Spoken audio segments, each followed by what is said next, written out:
அமெரிக்காவோட கஜானா படு வேகமா காலியாகிட்டு வருது. நடுத்தர அமெரிக்க மக்கள் வரலாறு காணாத வறுமையை நோக்கி தள்ளப்படுறாங்க. இதுக்கு முழு முதல் காரணம் இஸ்ரேல் பிரதமர் நெத்தன்யாஹுவோட போர் வெறிக்கு அமெரிக்கா கொட்டி கொடுக்கும் பல பில்லியன் டாலர் மக்களின் வரி பணம் தான். இன்னொரு பக்கம் இந்த சந்தர்ப்பத்தை சரியா பயன்படுத்தி உலக பொருளாதாரத்தோட ஆணி வேறையை ஆட்டி படைக்கிற அளவுக்கு அசுர வளர்ச்சி அடைஞ்சு அமெரிக்காவுக்கே செக் வச்சிருக்கு ஈரான். வணக்கம் மக்களே, இது உங்கள் தேடல் இன்ஃபோ. ஒரு காலத்துல அமெரிக்காவில் போய் செட்டில் ஆகணுங்கிறது தான் உலகத்துல பல பேரோட கனவா இருந்துச்சு. ஆனா இன்னைக்கு அங்க இருக்கிற நடுத்தர மக்களோட நிலைமை ரொம்பவுமே மோசமா மாறிட்டு வருது. இணையத்துல பரவிட்டு இருக்கிற அந்த புகைப்படங்கள் உணர்த்தும் நிஜமும் அதுதான். அமெரிக்கா பொருளாதாரம் பலத்தாடிய வாங்கியிருக்கு. அத்தியாவசிய பொருட்களோட விலைவாசி விண்ணை தொடுது. பணவீக்கம் கட்டுக்கடங்காம போயிட்டு இருக்கு. வேலையின்மை பிரச்சனை விஸ்வரூபம் எடுத்திருக்கு. தங்களோட அன்றாட தேவைகளை பூர்த்தி செய்யவே அமெரிக்க மக்கள் பல இடங்கள்ல திண்டாடிட்டு இருக்காங்க. ஒரு வல்லரசு நாடோட கஜானா காலியாகி நடுத்தர மக்கள் பிச்சை எடுக்கும் நிலைமைக்கு தள்ளப்பட்டிருக்காங்கன்னா அதுக்கு அந்த நாட்டு அரசாங்கம் எடுத்த சில மோசமான வெளியுறவு கொள்கைகள் தான் காரணம். அமெரிக்கா பொருளாதாரம் அதல பாதாளத்துக்கு போக மிக முக்கிய காரணமே இஸ்ரேல் பிரதமர் நெத்தன்யாஹு முன்னெடுத்து வரும் போர் தான். காசாவிலும் சரி லெபனானிலும் சரி இஸ்ரேல் நடத்தும் தாக்குதலுக்கு முழு ஆயுத பலத்தையும் பணபலத்தையும் தர்றது அமெரிக்கா தான். தன்னோட சொந்த நாட்டு மக்கள் வறுமையில வாடும் பொழுது வரி பணத்துல இருந்து பல பில்லியன் டாலர்களை எடுத்து இஸ்ரேலுக்கு எந்தவித கேள்வியும் இல்லாம அள்ளி கொடுக்கும் அமெரிக்க அரசாங்கம் இது அமெரிக்காவுக்குள்ளேயே பெரிய கொந்தளிப்பை ஏற்படுத்தியிருக்கு. எங்க வரி பணத்தை ஏன் இன்னொரு நாட்டு போருக்காக அளிக்கிறீங்க அப்படின்னு அமெரிக்க மக்கள் வீதிக்கு வந்து போராட ஆரம்பிச்சிட்டாங்க.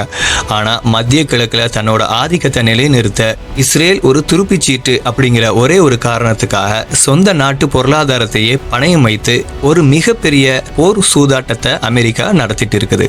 அமெரிக்கா இப்படி உள்ளுக்குள்ளேயே உடைஞ்சு சின்ன பின்னமாகிட்டு இருக்கிற இதே நேரத்துல அமெரிக்காவால பல வருஷங்களா கடுமையா பொருளாதார தடைகளை சந்தித்த ஈரான் இன்னைக்கு ஒரு அசைக்க முடியாத சக்தியா உருவெடுத்து நிக்குது.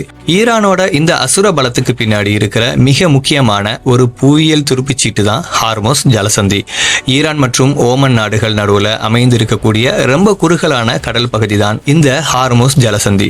உலகத்தோட ஒட்டுமொத்த கச்சா எண்ணெய் சப்ளைல சுமார் 20 முதல் 30% இந்த சின்ன கடல் வழிபாதை வழியாகத்தான் உலக நாடுகளுக்கு போகுது.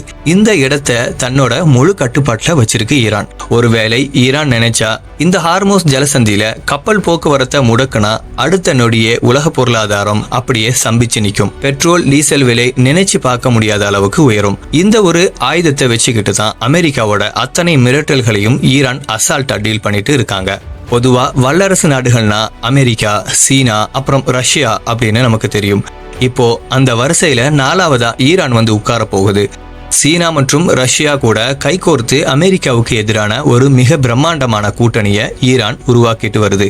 இன்னொரு பக்கம் 60 வருஷமா ஒபெக் அமைப்போட ஒரு அங்கமா இருந்த பல அரபு நாடுகள் அமெரிக்காவோட டாலர் ஆதிக்கத்தை விட்டு வெளியேற துடிக்குது. தங்களோட கச்சா எண்ணெய் வியாபாரத்தை டாலர்ல பண்ணாம உள்ளூர் நாணயங்கள்லயோ அல்லது சீனாவுடைய யுவான் நாணயங்கள்லயோ செய்ய முடிவெடுத்திருக்காங்க. இது அமெரிக்கா டாலருக்கு விழப்போகும் மிகப்பெரிய மரணடி.